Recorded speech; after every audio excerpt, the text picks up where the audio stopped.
नमस्कार दोस्तों, आप सभी का स्वागत है एक बार फिर जेडी वीडियोस केवी के पिथौरागढ़ में। तो जैसा कि आप सब ने देखा है कि हमारे ब्लॉग्स जो होते हैं वो हमेशा आपको कुछ ना कुछ नया सिखाने की कोशिश करते हैं। जो हमारे चैनल से सब्सक्राइबर्स हैं उन्हें पता है, और जो नहीं सब्सक्राइब कर चुके हैं अभी तक वो प्लीज़ वीडियो को देखने से पहले ज़रूर सब्सक्राइब करें, क्योंकि हमारी वीडियोस में बहुत सी नई नई टेक्नोलॉजीज़ बताई जाती हैं, और वो भी बहुत ज़्यादा विशेषज्ञ जो हमारे पास है उनके द्वारा, जो सारे के सारे अपने क्षेत्र में बहुत ही ज़्यादा सारे के सारे विषय वस्तु वैज्ञानिक हमारे केंद्र में सारे हैं। तो आज भी हम एक नई टेक्निक के बारे में बात करेंगे, जो है हनी बीज के बारे में, जो मधुमक्खी पालन के बारे में। तो जैसे कि आपने देखा होगा कि अभी फरवरी का मंथ चल रहा है, मतलब कि पतझड़ भी पहले जा चुका है और थोड़ी थोड़ी नई कलियाँ आने लग गई हैं। तो इसका हम अपनी टेक्निक्स में कैसे यूज़ कर सकते हैं, जैसे हनी बी कीपिंग कर सकते हैं। तो जैसे आप देख रहे हैं कि सरसों की फसल अभी तैयार है, तो हमारी मधुमक्खियाँ आ सकती हैं इसमें, तो वो अपने परागकण छोड़ेंगी या दूसरे तक फसलों तक फैलाएंगी। तो आज का टॉपिक यही है कि बी कीपिंग हम कैसे कर सकते हैं, और विशेष रूप से आज इस पे फोकस किया जाएगा कि पर्वतीय क्षेत्रों में कैसे हम मधुमक्खी पालन कर सकते हैं, कौन सी ऐसी स्पीशीज़ हैं कि हम पर्वतीय क्षेत्र में उसका यूज़ कर सकते हैं और कैसे हम लाभ ले सकते हैं। तो देखते हैं आज के ब्लॉग में आपके लिए क्या है। और आज के हमारे जो विशेषज्ञ हैं उनका इंट्रोडक्शन मैं आपसे करती हूँ। आज के ब्लॉग में हमारे साथ जुड़े हैं डॉक्टर महेंद्र सिंह, जो आपको इस हनी बी के बारे में और एपिकल्चर हॉट इसके बारे में बताएंगे।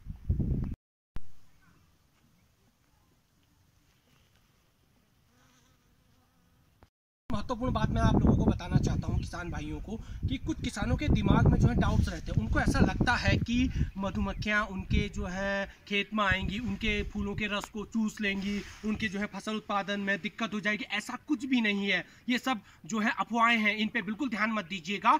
जो अगर मधुमक्खियां आपकी फसलों में आ रही हैं, आपके सरसों के खेत में आ रही हैं, आपके एप्पल के बगीचे में आ रही हैं, तो इससे आपकी फसल को बहुत फायदा होने वाला है, क्योंकि पर परागण के द्वारा जो है आपकी फसल उत्पादन में काफी ज्यादा वृद्धि होगी। बहुत सारी मधुमक्खियां जो है विचरण कर रही हैं, तो मधुमक्खियों से हमें क्या फायदे हैं, क्या फायदे होते हैं, फसलों को क्या फायदे होते हैं, तो इन सब के बारे में ही आज हम जो है चर्चा करेंगे। पिछले ब्लॉग में जो है मैंने बताया था आप लोगों को जो है मधुमक्खी पालन के बारे में, उसकी प्रजातियों के बारे में। जैसे 4 प्रजातियां होती हैं, एपिस डोर्सेटा, रॉक भी उसको कहते हैं, दूसरा एपिस मेलिफेरा, इटालियन भी इसको कहते हैं, तीसरी है एपिस सिराना इंडिका, जिसको भारतीय मधुमक्खी कहते हैं। ये मधुमक्खी जो है हिल क्षेत्र के लिए पहाड़ी क्षेत्रों में जो है रहती है, उसको जो है पहाड़ी क्षेत्रों में पाला जाता है। तो पिथौरागढ़ जो क्षेत्र है, पिथौरागढ़ जो डिस्ट्रिक्ट है, जो है पहाड़ी जो है क्षेत्र है, तो यहाँ पे एपिस सिराना इंडिका को जो है डोमेस्टिकेट किया जाता है, पाला जाता है। तो बहुत ही लाभकारी जो है ये मधुमक्खी है। जो चौथी मधुमक्खी जो प्रजाति है वो है एपिस फ्लोरिया, वो उसको छोटी मधुमक्खी भी कहते हैं। तो जो पिथौरागढ़ डिस्ट्रिक्ट के हिसाब से, पिथौरागढ़ क्षेत्र के हिसाब से मैं आपको बता रहा हूँ, तो यहाँ पे जो मधुमक्खी पाली जाती है किसानों के द्वारा वो है एपिस सिराना इंडिका, उसको जो है भारतीय मधुमक्खी भी कहते हैं। तो जैसे आप जानते हैं मधुमक्खी पालन से जो बहुत ज्यादा फायदा है, हमको शहद मिलता है, रॉयल जेली मिलती है, प्रोपोलिस मिलता है। उसके अलावा जो मधुमक्खियों का जो है एक महत्वपूर्ण काम है वो है पर परागण, क्रॉस पॉलिनेशन। इस समय हम जो है मस्टर्ड के खेत में हैं, इस समय हम सरसों के खेत में हैं। तो सबसे पहले तो मैं बताना चाहूँगा कि क्रॉस पॉलिनेशन क्या होता है, पर परागण क्या होता है। इसमें क्या होता है कि मधुमक्खी एक फूल से दूसरे फूल में जाती है। जैसे आप देख सकते हैं कि मधुमक्खी एक फूल से दूसरे फूल में जा रही है, तो उसमें क्या होता है कि उसके पैरों में जो है इस फूल का पॉलन लग जाता है, और इस फूल के वो जब बैठती है तो वो जो है स्टिग्मा जो है मादा भाग होता है, तो जो है नर भाग जो पॉलन है वो मादा भाग से मिल जाता है। तो नर और मादा युग्मकों का जब संलयन होता है तो फसल उत्पादन में वृद्धि होती है। तो ये मधुमक्खी पालन का एक बहुत जो है लाभकारी पहलू है, जिसके द्वारा जो है फसल उत्पादन में वृद्धि होती है।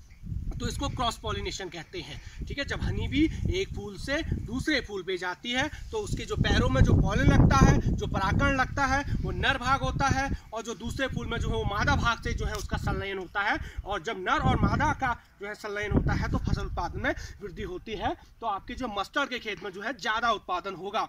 अगर आपने जो है मधुमक्खी के बक्से अपने मस्टर्ड के खेतों में रखे हैं, जो है सरसों के खेतों में रखे हैं, तो इससे फसल उत्पादन में आपकी जो है काफ़ी ज़्यादा वृद्धि होगी। तो इसीलिए जो है ये जो है इसको जो है क्रॉस पॉलिनेशन कहते हैं, इसको पर परागण कहते हैं। उसके अलावा जो है पहाड़ी क्षेत्रों में जैसे एप्पल है, और सेब की जहाँ पे जो है बागवान है, सेब के जहाँ बगीचे हैं, वहाँ पे भी आप मधुमक्खी के बक्सों को रख सकते हैं। और मधुमक्खी के बक्सों को रखने से जो है उसके जो है फसल उत्पादन में वृद्धि होगी। पीच है, आड़ू, खुमानी, पुलम, सरसों है, और बहुत सारे जो है फूल हैं, कैरियोप्सिस, बहुत सारे जो है इसमें जो है मधुमक्खियाँ जो है परागण करती हैं, क्रॉस पॉलिनेशन करती हैं, जिससे जो है फसल उत्पादन में जो है वृद्धि होती रहती है। तो ये जो है एक जो है जैविक मेथड इसको कह सकते हैं आप, ऑर्गेनिक मेथड कह सकते हैं, कि जिससे जो है फसल उत्पादन की वृद्धि हो रही है। आपको फर्टिलाइजर की जरूरत नहीं पड़ेगी, आपको जो है कीटनाशकों की जरूरत नहीं पड़ेगी। आपकी फसल उत्पादन जो है अपने आप होगा, और किसके द्वारा होगा? मधुमक्खियों के द्वारा होगा, परागण के द्वारा जो है आपके जो है फसल उत्पादन बढ़ता जाएगा। तो इसीलिए जो है किसानों से हमारा जो है ये निवेदन है कि जो वो अपनी फसलों के साथ जो है मधुमक्खी पालन भी करें। तो मधुमक्खी पालन के जो है इतने सारे जो है फायदे यहाँ पे हैं, ठीक है। तो जिससे फसल उत्पादन भी जो है बढ़ तो है। आप देख सकते हैं यहाँ पे जो मधुमक्खियां जो है इस मस्टर्ड के खेत में जो है विचरण कर रही हैं। तो एक पुष्प से दूसरे पुष्प पे वो जा रही है, एक फूल से दूसरे फूल पर वो जा रही है, जिससे परागण हो रहा है। और जो है आप देखोगे कि जहाँ पे मधुमक्खियों का विचरण ज्यादा रहेगा, वहां पे जो है आपकी मस्टर्ड, आपकी सरसों की फसल में एक अच्छा उत्पादन होगा। तो इससे क्या होगा? आप जो है रसायनों से दूर रहोगे, आप फर्टिलाइजर से दूर रहोगे, और आपकी फसल उत्पादन में जो है वृद्धि होती रहेगी। और एक जैविक माध्यम के द्वारा ये सब चीजें होंगी। तो मधुमक्खियों का बहुत ही उपयोग है, मधुमक्खियों का बहुत बड़ा रोल है एक सस्टेनेबल एग्रीकल्चर में, एक टिकाऊ खेती में। जो शहद मिलता है वो तो आपको पता है, रॉयल जेली की आपको पता है, प्रोपोलिस आपको पता है, उससे वैक्स मिलता है वो आपको पता है। तो आपके खेतों में मधुमक्खी जो है किस तरीके का काम करती है, तो ये मैंने आज आपको जो है इस लेक्चर में बताया। इसको परागण कहते हैं, इसको क्रॉस पॉलिनेशन कहते हैं। तो जो है, और दूसरी बात, आप जो एक सबसे महत्वपूर्ण बात है कि जैसा आपने देखा होगा डब्बों में सरसों का शहद लिखा होता है, लीची का शहद लिखा होता है, यूकेलिप्टस का शहद लिखा होता है, नीम का शहद लिखा होता है। तो ये क्या है? तो इसके बारे में बताना चाहूँगा कि मधुमक्खियाँ यहाँ से 3 किलोमीटर रेंज पे जो है वो विचरण करती हैं। तो आसपास आपकी जो है बक्से, जहाँ पे आपने मधुमक्खी के बक्से रखे हुए हैं, और उसके आसपास जो फसल है, जैसे यहाँ पे मस्टर्ड की क्रॉप है, तो जो शहद वो बनेगा वो मस्टर्ड का शहद बनेगा। और आपने जो है सेब के बगीचे में मधुमक्खी के बक्से रखे हैं, तो वहाँ पे जो शहद बनेगा वो सेब वाला बनेगा। और उसके अलावा जो है लीची के ऑर्चर्ड में अगर आपने बक्से रखे हैं, तो वहाँ पे जो शहद बनेगा वो लीची का बनेगा, नीम वाले में नीम का बनेगा, यूकेलिप्टस में यूकेलिप्टस का बनेगा। तो ये कह रहा हूँ कि मैं जहाँ पे मधुमक्खी के बक्से हैं उसके चारों ओर जो फसल होगी जो है वहाँ पे उस जो है उसका शहद बनेगा। तो शहद जो होता है वो नेक्टर होता है, जो फूलों का रस जो मधुमक्खी अपने जो है च्यूइंग एंड लैपिंग टाइप के उसमें माउथ पार्ट्स होते हैं, तो उसमें वो लाती है, वही जो है उसका शहद बनता है। और दूसरी बात मैं ये कहना चाहूँगा कि जहाँ पे भी मधुमक्खी के बक्से किसान भाई रखें, उसके जो है 3-4 किलोमीटर तक किसी तरीके का जो है इंसेक्टिसाइड का स्प्रे ना हो।